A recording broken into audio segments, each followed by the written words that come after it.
마태복음 17장 14절로 20절을 통해서 질병을 고치신 예수님 하는 제목으로 말씀을 전할 때 여러분의 육체적인 질병도 다 깨끗이 낫기를 바라고, 또 여러분 영적인 병이 낫기를 원합니다. 영적인 눈이 뜨여야 되고 영적인 귀가 열려야 돼요. 영적인 입이 열려져야 합니다. 그래서 정말 육의 할례도 중요하지만 우리가 믿음의 영적인 할례가 더 중요하듯이 은혜가 충만한 예배가 되기를 바랍니다. 자, 성경을 보면 시대가 세 가지로 구분하여 말씀을 주고 있어요. 구약시대, 신약시대, 말세 이렇게 말하죠. 구약시대는 성부 하나님께서 역사하시던 시대입니다. 신약시대는 성자 하나님 예수 그리스도시죠. 말세에는 성령 하나님 역사를 볼 수가 있습니다. 성부께서 성자를 보내주셨으면 성자께서 성령님을 보내주셔서 오늘날 역사하시고 계십니다. 지금 이 시대를 말세라고 말합니다. 즉 성령 하나님께서 역사하는 시대라는 것입니다. 말세라는 말은 여러 가지 의미가 다 포함되어 있습니다. 주님의 재림이 가까운 때다, 또 세상의 종말이 가까웠다, 또 심판날이 얼마 안 남았다. 더 쉽게 말하면 천국과 지옥의 백성을 갈라질 때가 얼마 안 남았다 하는 뜻입니다. 말세에는요, 마귀 사탄 귀신이 그 악령의 역사가 심하게 나타나서 성도들을 미혹하여 넘어뜨리고 죽이려고 하고 있다는 것입니다. 그래서 베드로전서 5장 8절 보면 근신하라, 깨어라, 너희 대적 마귀가 우는 사자와 같이 두루 다니며 삼킬 자를 찾나니 라고 말씀을 하고 있어요. 그렇기 때문에 우리는 정신을 차려야 돼요. 베드로전서 4장 7절로 11절에 보면 정신을 차리고 근신하여 기도하라, 서로 사랑하라, 사랑은 허다한 죄를 덮느니라. 봉사하되 선한 청지기 같이 하고 남을 대접하되 원망 없이 하고, 누가 무슨 말을 하려면 하나님이 하시는 것처럼 말하고, 무슨 일을 할 때는 하나님이 공급하시는 힘으로 하라. 자, 이런 말씀들을 왜 주셨는지를 아셔야 합니다. 지금 이 시대에 성도는 성령으로 충만하게 무장하여 마귀 사탄 귀신을 물리쳐야 합니다. 예수님의 사역 가운데 대부분이 죽은 자를 살리시고 병든 자를 고치시고 귀신을 쫓아내시고 문제 해결하신 사역이었다는 것을 잘 압니다. 예수님의 이러한 모든 사역은 한마디로 영혼 구원을 위해서 하셨다는 사실입니다. 오늘 본문 말씀은 예수님께서 귀신 들린 아이를 고쳐주신 말씀입니다. 아들이 간질로 심히 고생하여 자주 넘어지고 고통을 받게 되어서 아버지가 얼마나 괴롭겠어요. 그래서 예수님께 와서 좀 고쳐주세요 하고 애원하고 있는 말씀이 기록되어 있어요. 그는 먼저 제자들에게 데리고 갔으나 고치지 못했다고 고백을 합니다. 그런 제자들을 향해서 우리 예수님께서 어떻게 꾸짖으셨습니까? 본문 17절을 보시면 믿음이 없고 패역한 세대여, 내가 얼마나 너희와 함께 있으며 얼마나 너희에게 참으리요 라고 말씀하십니다. 그러나 예수님께서 병자를 향해서 꾸짖으시니 귀신이 나가고 그때부터 아이가 나으니라. 오늘 18절의 말씀입니다. 제자들이 예수님께 질문을 합니다. 아니, 예수님은 당장 이렇게 딱 말씀 한마디로 그냥 고쳐버리셨는데 우리는 어찌하여 고치지 못했습니까? 라고 질문을 합니다. 예수님의 대답은 아주 간단합니다. 본문 20절을 한번 보십시오. 이르시되 너희 믿음이 작은 까닭이니라. 진실로 너희에게 이르노니 만일 너희에게 믿음이 겨자씨 한 알만큼만 있어도 이 산을 명하여 여기서 저기로 옮겨지라 하면 옮겨질 것이요, 또 너희가 못할 것이 없으리라. 겨자씨 보이지도 않아요. 점보다도 작은 것 같은 그런 겨자씨 같은 믿음이 있으면 기적이 일어나는 거 아니에요? 산을 옮길 수 있잖아요. 그런 믿음이 적단 말이에요. 그보다 더 적단 말이에요. 오늘 여러분, 믿음도 진실한 믿음이 있고 거짓된 믿음이 있어요. 큰 믿음이 있고 작은 믿음이 있고요, 죽은 믿음이 있고 산 믿음이 있어요. 여러분 알다시피 죽은 믿음은 있으나 마나잖아요. 역사가 안 일어납니다. 생명이 없습니다. 오늘 본문 말씀을 통해서 우리에게 주는 영적인 뜨거운 교훈을 좀 받아야 되겠습니다. 제일 먼저 악령의 세계를 물리쳐야 한다는 교훈을 주고 있습니다. 악령의 세계를 보면 귀신, 마귀, 사탄의 역사가 일어나요. 그 악령의 세계를 다 물리쳐야 돼요. 그 첫째, 귀신의 역사 있어요. 귀신의 역사도 물리쳐야 돼요. 귀신은 사람의 육체에 해독을 끼친다고 했어요. 성경을 잘 읽어보세요. 마태복음 9장 18절로 22절 봐도 여러 가지 질병을 주어서 고통으로 괴롭힌다는 말씀입니다. 또 점을 치는 귀신들이 사람들을 악용한다고 사도행전 16장 16절을 봐도 알 수가 있어요. 또 마가복음 9장 22절에 보면 사람들을 죽이려고 위협을 한대요, 귀신이. 그래서 귀신은 사람의 우리 심령 속에도 와서 해독을 끼치기도 한다는 거죠. 그래서 사람들을 미혹하여 거짓을 가리킨다고 디모데전서 4장 1절에 말씀합니다. 하나님과 사람 사이에 이간질을 자꾸 시켜버려요. 사도행전 5장 1절로 8절의 말씀입니다. 그 다음에 두 번째, 마귀의 역사 있어요. 마귀의 역사도 물리쳐야 됩니다. 언제 마귀가 우리를 공격합니까?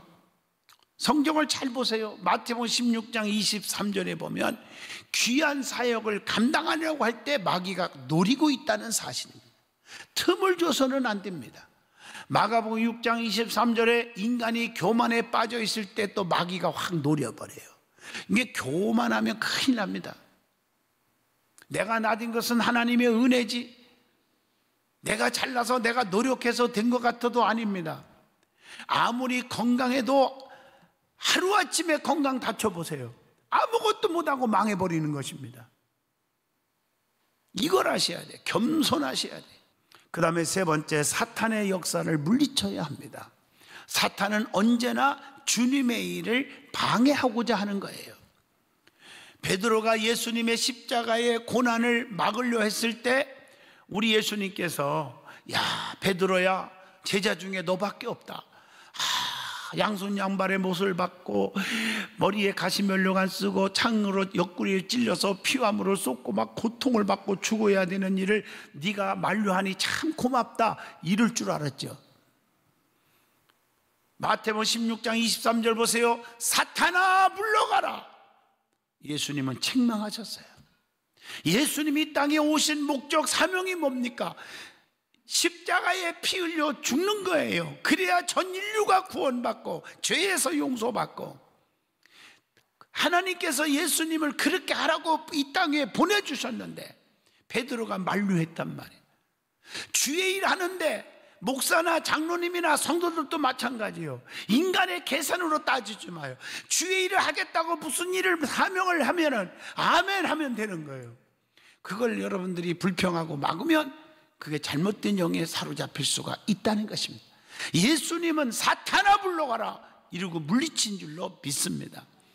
예수님께서 광야에서 40일 동안 금식하셨을 때 사탄이 예수님을 시험하잖아요. 마가복음 1장 12절로 13절. 얼마나 달콤하게 시험하냔 말이에요. 돌덩어리가 똥덩이가 되게 하라. 성전에서 뛰어내려도 안 다치는 걸 보고 사람들이 박수 칠 거 아니냐 이 말이에요. 부귀영화 삼남한사 다 보여주면서 내게 절 한 번만 딱 하면 그거 다 넣어준다. 예수님은 전부 다 물리쳤어요. 말씀으로 다 물리쳤어요. 하나님을 시험하지 말라고 했어요. 여러분들 기억하시기를 바랍니다. 하나님의 일을 방해하는 일 자체가 사탄의 일이라는 것입니다. 그렇다고 하면 어떻게 해야 마귀, 사탄, 귀신을 내어 쫓을 수가 있느냐는 거예요. 첫째, 믿음으로 내어 쫓을 수가 있다는 겁니다. 그게 본문 20절의 말씀입니다. 믿음만 가지면. 마가복음 9장 29절, 기도 외에 다른 것으로는 이런 종류가 나갈 수 없느니라. 간절한 기도만이 내어 쫓을 수가 있습니다. 마가복음 16장 17절 말씀처럼 예수님의 이름만이 마귀 사탄 귀신을 내어 쫓을 수가 있습니다. 내 힘 갖고 되는 게 아니에요. 주님이 해주셔야 돼요. 그러면 두 번째 주는 교훈입니다. 예수님께서 간질병을 고치셨다고 하는 그런 말씀입니다. 간질병으로 고통받은 아이를 예수님께 데리고 와서 고쳐달라고 아버지가 얼마나 애원하는지, 그러면서 제자들은 못 고쳤어요. 그런데 예수님께서 귀신을 내어 쫓으시니 아이가 깨끗이 나았다는 말씀입니다. 세상 의학적으로 안 되는 것 우리 주님은 다 하십니다. 예수님은 만병의 의사가 되십니다. 무슨 병이든지 다 고치십니다. 마태복음 4장 24절입니다. 어디든지 장소에 제한을 받지 않고 만나는 사람마다 다 주님이 고쳐주셨다는 겁니다. 마태복음 15장 21절로 28절 보면요, 사람을 차별하지 않으십니다. 가난한 자나 부한 자나 배운 자나 못 배운 자나 그게 중요한 게 아니에요. 누구든지 다 주님은 고쳐주셨습니다. 마태복음 21장 14절에도 시기와 시간에 제한 없이 어느 때라도 고쳐주십니다. 병든 자가 와서 고쳐주세요 할 때 주님이 나 바쁘니까 내일 와라, 나 바쁘니까 몇 시간 동안 기다리라, 이런 말씀을 찾아볼 수가 없어요. 시간, 장소 제한 없이 무조건 다 고쳐주셨어요. 사람이 많든지 적든지 얼마든지 고칠 수 있는 능력이 있어요. 마태복음 14장 34절로 35절의 말씀입니다. 여러분 성경을 보세요. 오병이어의 기적, 장정만 숫자를 세봐도 5,000명이 넘어요. 다 먹이고도 12강주리가 남게 했어요. 숫자가 중요한 게 아니란 말이에요. 그냥 한꺼번에 그냥 다 고치시기도 하시고, 변화시키는데 3,000명씩 다 회개운동 일으키는 거 보세요. 성령의 역사로 말미암아. 아멘 하십니까? 병을 고침받는 원칙이 있더라고요. 그 원칙이 뭘까를 찾아봤어요. 제일 중요한 것은 마가복음 5장 26절 보면 자기 병을 알아야 돼요. 자, 내 병은요 어디 여기 다녀봐도 효용이 하나도 없었어요. 자기가 알아요. 그리고 자기 병을 숨기지 말아야 돼요. 마가복음 5장 33절에 보니까 자기 병을 다 엎드려 모든 사실을 여쭈니, 이 말은 주님께 다 얘기하는 거예요. 숨기면 안 돼요. 그래서 병도 이렇게 자랑이란 말 이상하지만 남들한테 알릴 때 치료의 방법이 나오는 거예요. 또 자기 병을 가지고 예수님께 나와야 돼요. 그 요양을 바라지 말고 주님께 나와야 돼요. 그래서 성경을 보세요. 병든 자들이 주님께 다 나오잖아요. 들것에 매그도 오고 지붕 꼭대기까지 올라가서 다름에서 주님께로 가잖아요. 12년 동안 알로 혈류병 환자는 예수님 옷깃만 만져도 낫겠다고 그냥 아마 무릎팍이 피가 나도록 박박 겨서 주님께 나와서 살짝 만졌을 거예요 아마. 여러분들이 힘들고 고달퍼도 주님 앞에 나와야 돼요. 그럴 때 하나님의 기적을 볼 수가 있는 것입니다. 그리고 중요한 것은 나오는 것이 중요한 것도 있지만 나와서 자기 병을 고쳐주심을 믿어야 돼요. 의심하지 말고. 마가복음 9장 24절 내가 믿나이다. 나의 믿음 없는 것을 도와주소서 하더라. 이렇게 말하고 있어요. 자기 병을 고쳐주시는 방법에 대해서 이것저것 따지지 말고 순종해야 돼요. 요한복음 9장 11절입니다. 예수라 하는 그 사람이 진흙을 이겨서 내 눈에 바르고 나더러 실로암에 가서 시치러 하기에 가서 시쳤더니 보게 되었노라. 이렇게 고백하잖아요. 여러분 생각하면 이해가 안 되잖아요. 아니 무슨 지금 눈 떠달라고 했으면 눈 떠라 하든지 뭘 보여주지만 해요. 진흙을 가지고 여기다가 쫙 붙여놓고서는 실로암 목까지 가가지고 시쳐. 여러분 순종하겠어요? 여러분 신앙생활하는 분들이요, 하나님의 능력을 믿는 분들이라면은 이것저것 따지고 계산하지 마세요. 기독교는 과학의 종교, 이론의 종교, 지식의 종교가 아닙니다. 주의 일하는 것도 이것저것 따지고 재보고 계산하면 아무것도 못합니다. 우리 든든한 교회가 건축할 때 정말 거의 뭐 1%도 환영하지 않았어요. 이거 옷 무슨 돈 갖고 집니까? 힘들다. 오히려 핍박을 저는 많이 받았어요. 그렇지만 나를 지키고 하나님을 능력을 믿고 따르는 자들과 함께 시작했어요. 그랬더니 이 성전이 이렇게 크게 지어져 갖고 이렇게 급성장시켜서 수많은 영혼을 살리고 세계 선교를 향해서 나아가고 하나님이 역사하시는 것을 볼 수가 있습니다. 그리고 자기 병을 고쳐주셨으면 하나님 앞에 진심으로 감사할 줄 알아야 돼요. 누가복음 17장 16절을 보세요. 9명은 다 뿔뿔이 같지만 사마리아 사람 1명, 남이 알아주지도 않고 짓밟고 미워했던 그 사마리아 사람 한 사람은 주님께 나와 살해했다고 성경은 가르쳐주고 있습니다. 뿐만 아니라 재발 방지를 위해서 힘써야 돼요. 요한복음 5장 14절에 보라 네가 나았으니 더 심한 것이 생기지 않게 다시는 죄를 범하지 말라, 이렇게 기록되어 있어요. 재발 방지. 그러면 예수님께서 고치신 병의 종류가 너무 많이 있더라고. 성경을 보니까 다 얘기할 수 없지만 첫째가 지체 회복을 위한 치료를 해주셨음을 볼 수가 있어요. 그리고 두 번째, 예수님께서는 난치병을 고쳤어요. 누가복음 17장 14절, 지금은 병도 아니지만 그 당시에 나병은 죽는 병이었단 말이에요. 고쳐주었어요. 마태복음 17장 15절에 간질병을 고쳤어요. 마가복음 2장 3절로 12절 중풍병자를 고쳤어요. 누가복음 14장 2절로 4절에 보면 수종병을 고치시고, 누가복음 4장 38절로 39절 열병을 고쳤어요. 베드로의 장모를 말해요. 누가복음 8장 47절에 보면요 혈루증을 고쳤어요. 요한복음 5장 8절로 9절 38년 동안 누운 자를 고쳐서 일어나 걸어가게 하셨어요. 뿐만 아닙니다. 세 번째, 귀신 들린 자도 고쳤다. 그래서 군대 귀신 병자를 고쳤다는 말이 마가복음 5장 15절에 나옵니다. 또 귀신 들려서 간질로 고생하는 자를 고쳤다고 오늘 본문 마태복음 17장 15절에도 말씀하고 계십니다. 회당에 있던 더러운 귀신 들린 사람을 고쳤다고 마가복음 1장 23절로 26절에 말씀합니다. 수많은 각종 귀신들을 다 물리치고 다 고쳤다는 말이, 모든 병든 자를 다 고쳤다고 마태복음 8장 16절에 말합니다. 이게 병들어 죽은 자도 살렸어요. 성경에 보면 엄청나게 많이 나와 죽은 자를 살린 얘기가. 요한복음 11장 43절로 44절에 무덤에 있던 나사로를 살려냈어요. 예.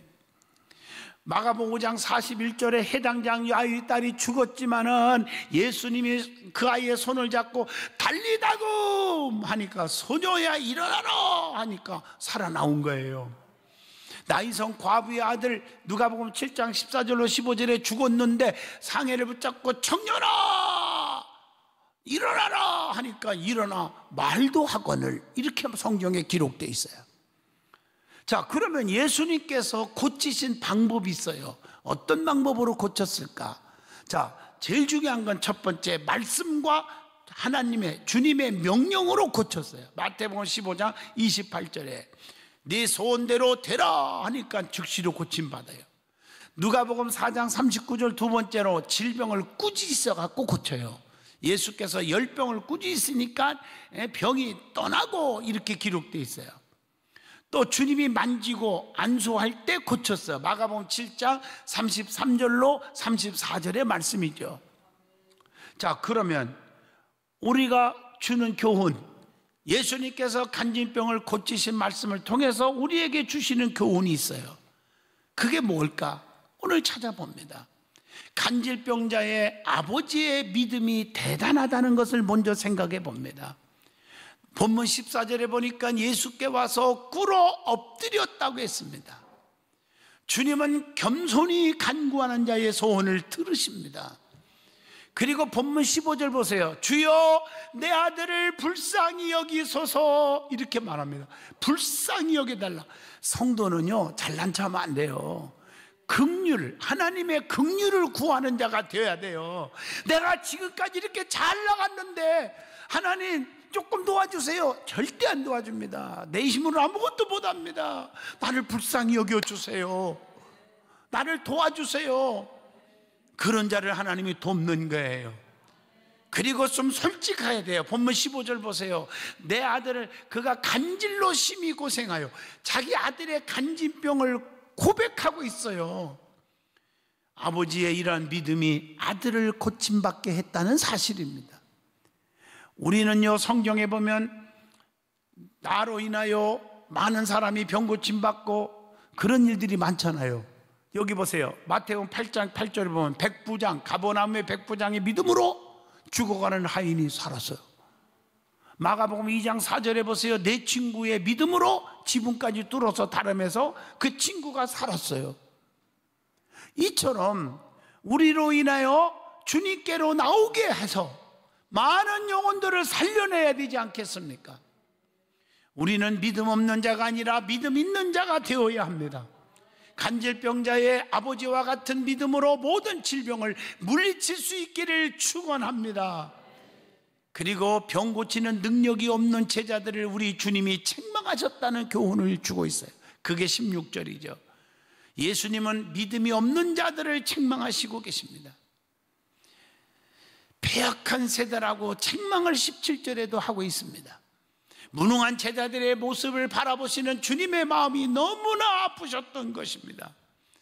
왜 제자들이 무능했습니까? 마가복음 9장 29절 기도 위에는 이런 유가 나갈 수 없다고 했는데 예수님처럼 저들이 기도해야 되는데 기도하지 않아서 무능해진 거예요. 제자들이 누가 높으냐 서로 다투면서 불평만 가득 찼고, 겨자씨만한 믿음, 정말 겨자씨만한 믿음, 조그마한 믿음도 없었기 때문에 무능하다고 20절을 통해서 할 수가 있습니다. 진짜 겨자씨만한 믿음만 있어도 못할 것이 없다는 주님의 말씀을 기억하라고 하는 교훈을 20절을 통해서 줍니다. 결론입니다. 우리가 사는 동안 질병이 찾아오는 여러 가지가 이유가 있어요. 한 가지로만 보면 안 됩니다. 부주의로 오는 경우가 있고요, 죄 때문에 오는 경우가 있고요, 귀신 들려서 오는 경우가 있고요, 하나님의 영광이 나타나기 위해서 오는 경우도 있고요. 요한복음 9장 3절 같은 데 보면, 욥기서 2장 1절로 10절에 보면 신앙 인격을 연단하기 위해서 오는 경우도 있습니다. 또 고린도후서 12장 7절 나를 교만하지 않게 하려고 바울처럼 가시로 주는 병도 있을 수가 있습니다. 사랑하는 성도 여러분, 어떤 질병이라도 주님께 나오면 다 고침받을 수가 있습니다. 더 중요한 것은 문제도 해결받을 수가 있다는 것. 더 중요한 것은 영적인 눈이 떠져야 되고, 영적인 귀가 열리고, 영적인 입이 열리고, 오장육부가 영적으로 변화되기를 주의 이름으로 축복합니다. 그래서 살아도 주를 위해 살고 죽어도 주를 위해서 죽나니 사나 죽으나 주의 것임을 고백하면서 주님의 은총으로 여러분들의 회복의 은혜가 임하기를 바랍니다.